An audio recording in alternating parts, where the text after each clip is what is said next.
चलिए बच्चों, अब हम लोग पढ़ेंगे ठोसों के संयोजन का पृष्ठीय क्षेत्रफल। संयोजन से हमारा मतलब है कि दो ठोस आपस में चिपका दिए जाएं। जब दो ठोस आपस में चिपकाए जाएंगे बच्चों, तो जो सरफेसेस चिपक जाएंगी वो समाप्त हो जाएंगी, वो नहीं रहेंगी, और फिर हमें निकालना होगा उनका पृष्ठीय क्षेत्रफल। देखिए कैसे करेंगे। पहला प्रश्न पढ़ो भदौरिया, क्या है जरा। दो घनों जिनमें से प्रत्येक का आयतन 64 सेंटीमीटर क्यूब है के संलग्न फलकों को मिलाकर एक ठोस बनाया जाता है। इससे प्राप्त घनाभ का पृष्ठीय क्षेत्रफल ज्ञात कीजिए।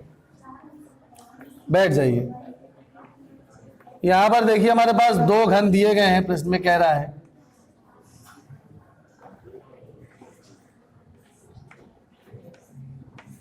दो घन अलग अलग हैं और इसमें से प्रत्येक का आयतन कितना दिया गया है?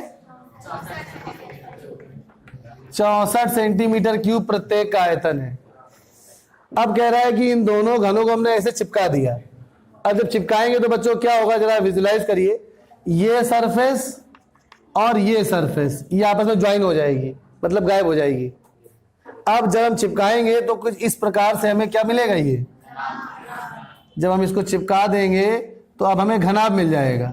तो अब जब घनाभ मिल जाएगा तो हमें घनाभ का निकालना क्या है बच्चों? पृष्ठीय क्षेत्रफल। तो घनाभ का पृष्ठीय क्षेत्रफल का मतलब संपूर्ण पृष्ठीय क्षेत्रफल, कुछ नहीं कहा गया तो टीएसए निकालना है। तो उसके लिए हमें क्या चाहिए? लंबाई, चौड़ाई और अच्छा। अब बच्चों यहाँ पर जो घन है इसका आयतन दिया गया है, तो इस आयतन की मदद से क्या हम भुजा निकाल सकते हैं? तो घन का आयतन दिया गया है 64। घन का आयतन का सूत्र क्या होता है? भुजा का क्यूब बराबर 64। तो इससे भुजा बराबर क्या आ जाएगी? घन मूल 64 का, यानी भुजा बराबर आ जाएगी 4 सेंटीमीटर। तो मतलब इस घन की जो भुजा थी वो 4 थी। अब देखिए जरा फर्क किस पे पड़ेगा, लंबाई, चौड़ाई या ऊंचाई पे। देखिए जरा, जो इस घन की ऊंचाई थी, क्या उस घनाभ की ऊंचाई भी वही होगी?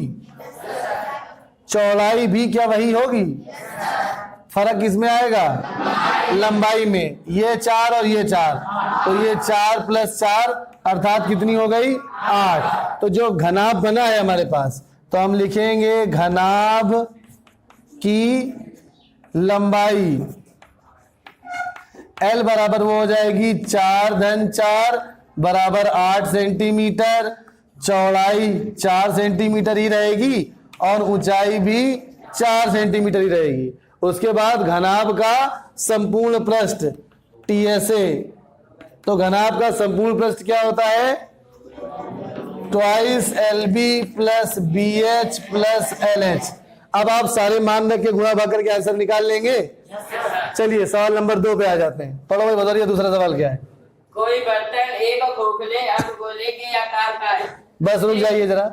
यहाँ पे कह रहा है कोई बर्तन है, ये खोखले अर्धगोले के आकार का है। कटोरा मान लीजिए इस प्रकार का है, खोखला है अंदर से ये, जिसके ऊपर एक खोखला बेलन अध्यारोपित है। इसके ऊपर एक खोखला बेलन ऊपर ऐसे रख दिया गया, अध्यारोपित कर दिया गया।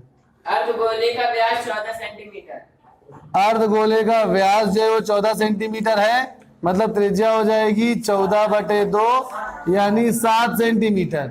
हाँ, और इस बर्तन की कुल ऊंचाई 13 सेंटीमीटर है। इस बर्तन की कुल ऊंचाई जो है वो 13 सेंटीमीटर है। यहाँ से यहाँ तक पूरी 13 है। ठीक बात है। इस बर्तन का आंतरिक पृष्ठीय क्षेत्रफल ज्ञात कीजिए। ठीक, आंतरिक पृष्ठीय क्षेत्रफल मतलब हो गया कि हमें गोले का वक्रपृष्ठ और बेलन का वक्रपृष्ठ ज्ञात करना है। बैठ जाइए जरा फिर से समझते हैं इसको। एक खोखला बेलन है जिसकी व्यास 14 सेंटीमीटर था, मतलब त्रिज्या 7 सेंटीमीटर हो गई। तो इसको बराबर का बिल्कुल हमने, सॉरी अर्धगोला है, अर्धगोला है हमारे पास खोखला, इसके ऊपर हमने खोखला बेलन ऊपर से रख दिया है ऐसे। अब जो खोखला बेलन रखा है तो उसका ये देखिए त्रिज्या अगर 7 थी तो ये भी तो इतना पोर्शन भी तो 7 होगा। अब ये कुल ऊंचाई अगर 13 है तो केवल बेलन की ऊंचाई कितनी हो जाएगी? ये आ जाएगी 13 में से 7 को घटा देंगे यानी 6 आ जाएगी। ये बात सबको समझ में आ रही है?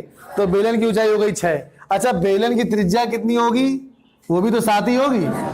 बेलन की त्रिज्या भी 7 होगी क्योंकि बिल्कुल बराबर नाप का हमने बेलन रखा है इस अर्धगोले के ऊपर, तो बेलन की त्रिज्या 7 हो गई। अब कह रहा है आंतरिक पृष्ठीय क्षेत्रफल, तो मतलब अंदर का ये पृष्ठ, ये अंदर वाला पृष्ठ क्या है? ये गोले का वक्र पृष्ठ है। ये पोर्शन जो है ये अर्धगोले का वक्र पृष्ठ है, गोले का नहीं अर्धगोले का। तो अर्धगोले का वक्र पृष्ठ क्या होता है? 2πr²।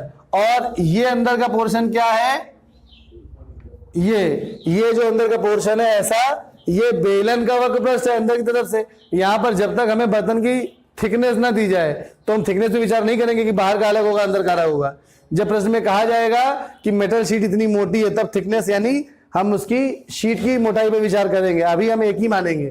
तो यहां पर ये वक्र पृष्ठ है, ये क्या हो जाएगा 2 पाई RH, और दोनों को जोड़ देंगे तो इस ठोस का पृष्ठीय क्षेत्रफल आ जाएगा। क्या पूछा गया अंत में, उसी को लिखते हैं जरा, आंतरिक पृष्ठीय क्षेत्रफल। तो पहले हम लोग लिखते हैं, सबसे पहले अर्धगोले की त्रिज्या बराबर बेलन की त्रिज्या बराबर 14/2 बराबर 7 सेंटीमीटर। तो मतलब इनकी कॉमन रेडियस कितनी आ गई 7 सेंटीमीटर। उसके बाद बेलन का आयतन, सॉरी आयतन नहीं, बेलन की ऊंचाई, बेलन की ऊंचाई कुल ये 13 थी, 13 में से इधर की 7 हटा दी हमने, तो 13 - 7 बराबर कितनी हो गई 6 सेंटीमीटर। अब हमें निकालना है आंतरिक पृष्ठीय क्षेत्रफल बराबर अर्धगोले का वक्र पृष्ठ धन बेलन का वक्र पृष्ठ। तो अब यहां पर सीधे सूत्र लिख दे रहे हैं, अर्धगोले का वक्र पृष्ठ 2 पाई R², रेडियस कॉमन है दोनों में इसीलिए दोनों जगह R लिख दिया है, और बेलन का वक्र पृष्ठ 2 पाई RH। तो यहाँ पे क्या कॉमन हो जाएगा 2 पाई R कॉमन हो जाएगा, तो बचेगा R + H। सारे मान रख लेंगे, उत्तर आ जाएगा। पाई का मान 22/7 रखना है जब तक कुछ ना कहा जाए, कुछ नहीं कहा जाएगा तो क्या रखेंगे, चलिए नोट कर लीजिए।